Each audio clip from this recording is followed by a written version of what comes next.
Okay, so by defunding, again, the IRS is our tax collection agency. If you guys don't know, it's the Internal Revenue Service. I don't know what it's called here in the UK. HMRC. Yeah, sure. So the favorite.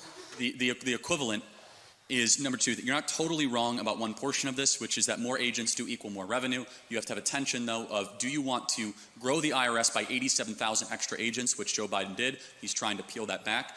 Do you believe in or do you know the Laffer curve? Are you familiar with it?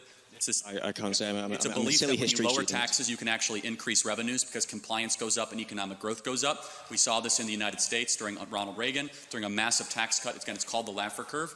And so that's actually debated. Just because you cut taxes, you're going to run a deficit. But you're not totally incorrect. You are correct. And I will admit this point, that when you have less IRS agents, you are going to have less revenue.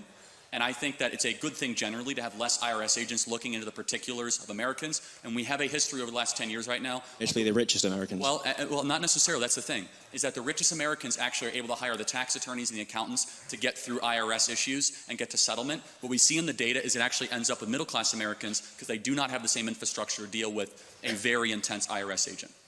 All right, I'm going to say one last thing if they're taking too much of your time. I think it is interesting to suggest that Donald Trump is the only president that is going to raise taxes on the ultra-wealthy. I've already pointed out the potential flaws in that.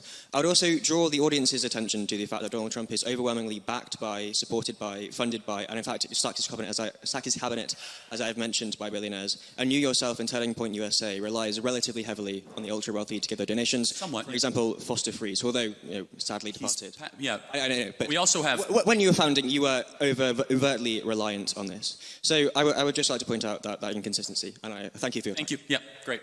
Thanks. Marvelous. Thank you. A very, very short question.